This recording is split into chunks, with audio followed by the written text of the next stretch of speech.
Welcome to my YouTube channel at Sci-Fi Tales Pools. Please subscribe, like, and share to support my channel. Then Clark had never been inside a royal palace before. The closest he had ever come to anything like that was repairing the governor's shuttle 2 years ago. Now he was being escorted through tall marble halls with walls that seemed to shine. His boots echoed on the polished floor, and every step made him feel more out of place. He was a mechanic, a man who fixed engines and patched holes, not someone who stood in the presence of a queen.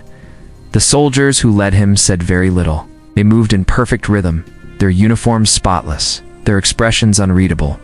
Ethan kept wondering why he had been called. He had never broken the law, and he certainly had never met the queen. He tried to imagine what this was about, but nothing made sense. The walk ended at a tall set of doors carved with scenes of past battles and victories. The guards pushed them open, and the sound of soft crying reached Ethan's ears. It was the kind of cry that carried sadness and exhaustion. His heart tightened. He knew that sound all too well from his time volunteering at the orphanage. After the great storm on their colony, inside the room was grand. Golden curtains framed the high windows, and the air smelled faintly of lavender.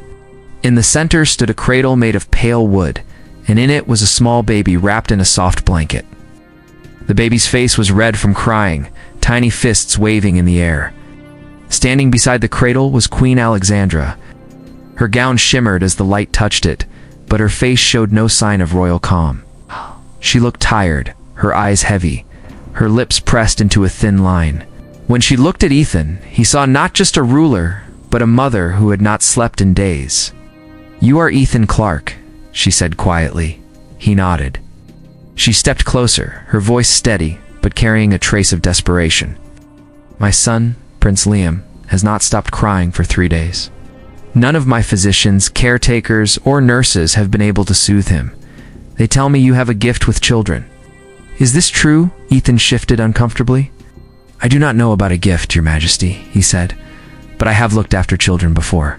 She studied him for a long moment, as if searching for something in his face. Then she said something that made the air in the room feel heavier. "If you can calm him, I will give you anything you ask, even my hand in marriage." Ethan blinked. He wondered if he had heard her wrong. Marriage to a queen was not something anyone offered lightly. Before he could speak, she added, "I am bound by my word. A promise from me is a promise to my people." His mind raced.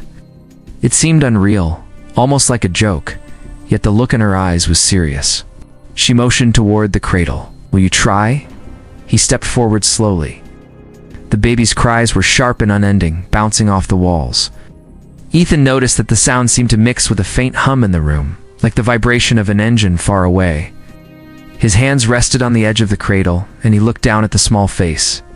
Liam's tiny chest rose and fell quickly, his sobs making his whole body tremble.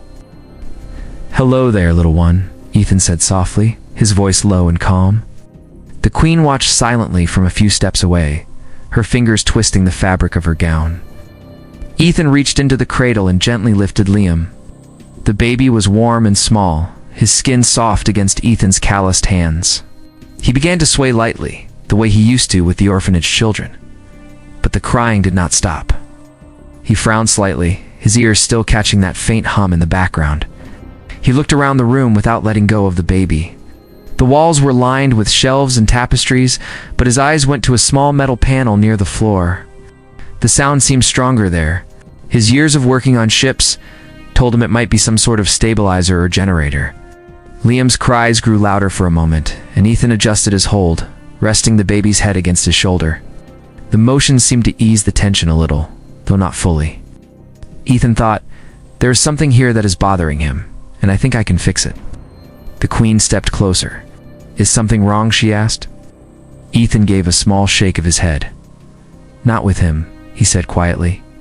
"Just let me try something." Her eyes followed him as he began to move toward the corner, still cradling the baby, and the soft hum continued to fill the air. Ethan walked slowly across the room, careful not to jostle the baby in his arms. Liam's crying had softened a little but was still there, small whimpers escaping between breaths. Ethan stopped near the metal panel he had seen earlier, as the faint hum was stronger here, a steady vibration running through the floor. It was not loud, but for a baby, even small sounds and shakes could be unsettling. He knelt down, holding Liam with one arm while examining the panel. It looked like a maintenance hatch, probably connected to the palace's stabilizer system. The metal was slightly warm to the touch, and Ethan could feel the tremor through his fingertips.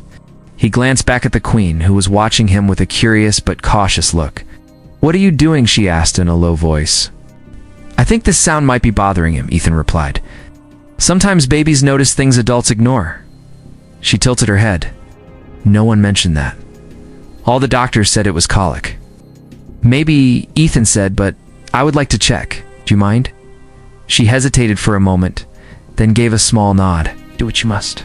Ethan looked around and spotted a small tool case near the wall, likely left by one of the palace technicians. He shifted Liam carefully into his left arm and used his right to open the case. The tools were clean and neatly arranged, and he picked out a small spanner. With slow, steady motions, he loosened the screws on the hatch and pulled it open. Inside, a compact stabilizer unit sat humming. It was designed to keep the palace level during hyperspace travel. But Ethan could see that one of the balance rods was loose, causing an uneven spin. The result was a constant low vibration that might feel harmless to adults, but could easily disturb a child. He tightened the rod and adjusted the alignment, his fingers moving quickly from years of practice. The hum began to fade until it was barely there at all. The floor stopped trembling under his boots. Almost instantly, Liam's breathing changed. The tension in his tiny body eased, and his eyes fluttered shut. The crying stopped. Ethan stood still, letting the silence settle in the room. Felt almost unreal after so much noise. The Queen's eyes widened, and she stepped forward slowly, as if afraid to break the moment. "You did it," she whispered. Ethan glanced down at Liam, who was now sleeping peacefully against his shoulder. He smiled a little. Looks like he just needed some peace and quiet. The Queen came closer and looked at her son with a softness that had been hidden under her tired expression. She reached out and touched Liam's cheek gently, her fingers trembling. "I've not seen him this calm since the day he was born." Ethan closed the panel and set the tools back in their place. He shifted Liam into both arms and walked toward her. She accepted the baby carefully, holding him close as if afraid he might wake.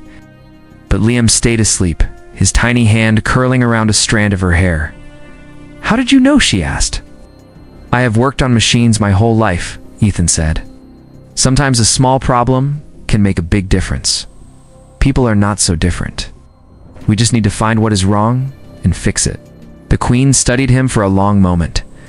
Her voice was softer now. "You have done something no one else could. I owe you more than I can say." "You do not owe me," Ethan replied. "I am just glad he is all right." "But I made a promise," she said, her eyes holding his.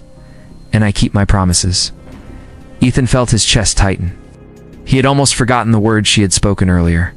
It still seemed impossible that a queen would offer her hand in marriage to a mechanic. He opened his mouth to say something, but she raised her hand gently. "Not now," she said. "You are a guest in my home tonight. Tomorrow, we will talk." The guards who had been silent all this time stepped forward, their expressions softened from seeing the child asleep. One of them offered to lead Ethan to the guest quarters, but the Queen spoke first. "No, I will take him myself." Ethan followed her through the halls, the sound of their footsteps the only noise. The palace felt different now, warmer somehow. When they reached a quiet wing, she stopped at a door and opened it. "Rest here," she said. "You will be safe." He nodded, unsure of what tomorrow would bring. As the door closed, he lay down on the bed, the events replaying in his mind. He had come to the palace with no idea why, and now he had calmed the royal child and stood at the edge of a promise that could change his life forever. Morning light poured through the tall windows of the guest room. Ethan opened his eyes slowly, feeling the softness of the bed beneath him. For a moment, he forgot where he was, but then the memory of the night before returned. The palace, the Queen, the crying baby, and the strange promise that still seemed impossible. He sat up and rubbed his face, wondering if it had all been some strange dream. A knock came at the door. Before he could answer, the door opened, and one of the palace attendants stepped inside. The young man bowed slightly and said, "The Queen requests your presence in the gardens. She is waiting." Ethan dressed quickly and followed the attendant through the long corridors. The morning air in the palace was cool and carried the faint scent of flowers. They passed guards who gave polite nods and servants who hurried along with baskets and trays. Soon they reached a set of glass doors that opened into the royal gardens. The gardens were unlike anything Ethan had seen. Tall trees, shaded, winding stone paths, and flowers of every color filled the air with their perfume. The sound of running water came from a small fountain in the center. Near the fountain stood Queen Alexandra, dressed in a simple, pale gown, holding Liam in her arms. The baby was awake but quiet, his bright eyes looking around at the world. When she saw Ethan, she gave a small smile. "Good morning, Ethan Clark." "Good morning, Your Majesty," he said, keeping his voice steady. "Please, call me Alexandra," she replied. "You are not here as a subject today, but as a man I wish to speak to." Her words made him uneasy. He walked closer and stopped a few steps away. Liam made a soft sound and reached toward Ethan, his tiny fingers stretching. Alexandra looked down at her son, then back at Ethan. "He remembers you," she said. "Would you like to hold him again?" Ethan nodded and took the child gently. Liam seemed comfortable in his arms, just as he had the night before. The Queen watched them for a moment before speaking again. "Yesterday I made you a promise. It was not said lightly. My position words carry weight. When I said I would give you anything, even marriage, I meant it." Ethan shifted his weight, unsure how to answer. "Your Majesty, Alexandra, I am not sure you realize what you are offering. I am no nobleman. I have no title, no wealth." She stepped closer, her eyes steady on his. "I know exactly what I am offering. Titles and wealth do not mean as much as the heart of a person. Last night you saw a problem that no one else could see. You fixed it without fear or hesitation. You cared for my son as if you were your own. In this palace, surrounded by those with power and education, not one person could do what you did." Ethan looked at Liam, who was now resting his head on his shoulder. "Maybe it was luck," he said. Alexandra shook her head. "It was not luck. It was you." They walked slowly along the garden path. Sunlight filtered through the leaves, casting soft patterns on the ground. Ethan felt the quiet of the place sink into him, but his mind was still troubled. "Why me?" he asked finally. "Because I believe you could stand at my side and help lead with honesty," she said. "Not because of politics, but because you understand people. You know how to listen, how to act, and how to protect. These are things no crown can teach." He stopped walking. "You are asking me to take on a life I never imagined. If I say yes, everything will change. If you say no," she said, her voice calm, "your life will go on as it was. I will still be grateful. You will still be welcome here." For a moment, they stood in silence. The fountain's gentle splash was the only sound. Ethan thought about the orphanage, the colony, the simple life he had lived. Then he thought about the Queen, her courage, and the child sleeping in her arms the night before. "I do not know the answer yet," he said honestly. "You do not have to know today," she replied. "But think about it. The offer stands." Shh. She took Liam back into her arms, and the baby gave a small smile before turning his face into her shoulder. As they walked back toward the palace, Ethan felt the weight of her words settle over him. The path ahead was unclear, but for the first time he wondered what it would be like to walk it beside a queen. That evening, the palace was quieter than usual. The sun had set behind the tall walls and the halls glowed with soft golden light from the lamps. Ethan sat alone in the guest quarters, looking out the window at the courtyard below. He could see a few guards on patrol, their steps slow and measured. Beyond them, the gardens stretched into the dark with only the faint glimmer of moonlight touching the leaves. He had spent the day thinking about what the Queen had said. Her offer was still hard to believe. Marriage to a queen was not just about love or companionship. It was about stepping into a life where every action mattered to an entire nation. He had lived his life fixing engines and helping where he could, but he had never imagined ruling beside someone like her. A knock at the door broke his thoughts.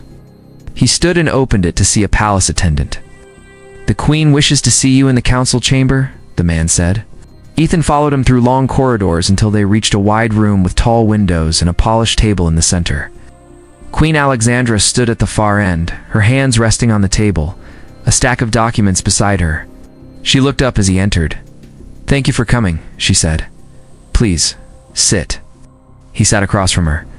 She studied his face for a moment before speaking again. I know this is not an easy decision for you. That is why I wanted us to speak privately, away from the advisors and the court. What happens if I say yes? Ethan asked. You will become more than a husband, she said. We'll be a partner in leading this nation. We will learn the ways of the council, the needs of the people, and the laws that guide us. There will be pressure, yes, but also the chance to make real change. And if I say no, you will return to your life, and I will wish you well.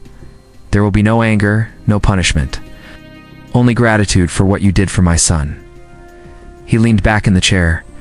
You make it sound simple, but it is not. No, she said with a faint smile. It is not simple. I know this. But I am asking because I believe you have what is needed. The crown is heavy, Ethan, but it is lighter when shared. For a while they spoke of the responsibilities, the endless meetings, the demands from the provinces, and the delicate balance between strength and kindness. Alexandra explained how lonely leadership could be, and how trust was rare in her world.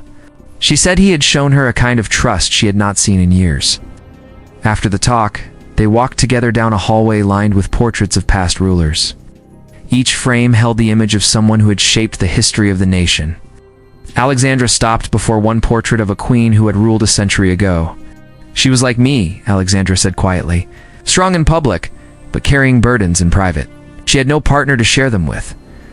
I do not want to walk that path alone. Ethan looked at the painted face, then at the woman beside him. She was not just a queen, but a person, carrying fears and hopes like anyone else. It made the offer feel less like a command and more like a plea for someone to stand beside her. They continued walking until they reached a small balcony overlooking the city. Below, the streets were lit with lanterns, and the distant sound of music drifted up from the lower quarters. Alexandra leaned on the railing, her eyes on the lights. This is what we protect, she said. Not the palace walls or the crown. Them. The people who live their lives and trust us to keep them safe. Ethan stood beside her, looking at the same view. The weight of the choice pressed on him, but so did the thought of what could be done if he accepted. He imagined working alongside her, making decisions that could help thousands. I am still not ready to give you an answer, he admitted. Then take more time, she said. But know this whether you choose to stay or go. You have already changed my life and my son's. They stayed there for a while, saying nothing more, listening to the distant sounds of the city. The night air was cool, and the lanterns below flickered like stars on the ground. When they finally left the balcony, Ethan felt that the choice ahead was no longer just about him. It was about something far bigger. The morning of the ceremony came sooner than Ethan expected. Alice. The palace was full of movement, servants hurrying through the halls, guards standing in perfect lines, and the sound of bells echoing through the courtyard. He stood in a quiet room, looking at the plain suit the attendants had given him. It was simple, but well made, far finer than anything he had ever worn. He took a deep breath and put it on, his mind heavy with the choice he had finally made. Outside, the grand square was filled with people. They stood shoulder to shoulder, waiting to hear the queen speak. Colors of the royal crest hung from tall poles, and the bright sun cast a warm light over everything. The air buzzed with curiosity. Many had heard the strange story about the man who had calmed the royal child and the promise their queen had made. When Ethan stepped out onto the balcony with Queen Alexandra, the crowd erupted into cheers. Beside her, he felt the weight of 1,000 eyes watching. Alexandra held Liam in her arms, the baby dressed in soft white clothes. He was awake and calm, looking around at the crowd as if he understood the importance of the moment. The queen raised her hand and the crowd grew silent. She spoke in a clear voice that carried across the square. My people, you know me as your ruler. But today, I speak to you as a mother. 3 days ago, my son could not rest, and none in my palace could soothe him. Then came a man from a distant colony, with no title, no wealth, only kindness and skill. He did what no one else could. She paused and looked at Ethan, her eyes steady. I made him a promise. I told him that if he could calm my child, I would give him anything, even my hand in marriage. I stand here today to tell you that I keep my word. The crowd murmured, the sound like a wave rolling through the square. Some faces showed surprise, others curiosity. Ethan stepped forward, his heart pounding, looked out at the people, and then back at Alexandra. She waited, giving him the moment to speak. "I came here with no idea why I was called," Ethan said slowly. "I am not a nobleman. I fix machines. But when I saw her son crying, I wanted only to help. I did not do it for a reward. I did it because it was the right thing to do." He glanced at Liam, who was watching him with wide eyes. "The Queen has offered me more than I ever imagined, and I have thought long and hard about it. If I say yes, my life will change forever. But I see now that it is not about leaving my life behind. It is about stepping into something greater." He turned to Alexandra.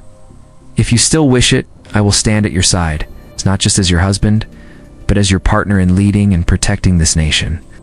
The crowd broke into cheers that echoed off the palace walls. Alexandra smiled, and for a moment the weight in her eyes seemed lighter.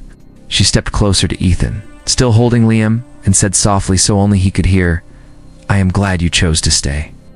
The rest of the ceremony passed in a blur. There were official words spoken, signatures on royal papers, and the sound of bells ringing again, this time in celebration. When it was over, Ethan stood beside the Queen on the balcony, waving to the people.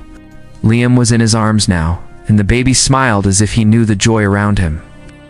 As the crowd slowly began to leave, Alexandra leaned closer. "Are you ready for the work ahead?" she asked. "I am," Ethan said, "and I will not let you down." She nodded, her expression both proud and relieved. Together they turned and walked back into the palace, the doors closing behind them. Outside, the city was alive with celebration, but inside, they knew the real work was just beginning. That night, Ethan stood on the same balcony where they had spoken before, looking out at the lanterns glowing across the city. The Queen joined him, and Liam slept peacefully in her arms. In that quiet moment, he understood something important. He had not just gained a crown or a title. He had gained a purpose, and with it, a family. Thank you for watching and being part of our community.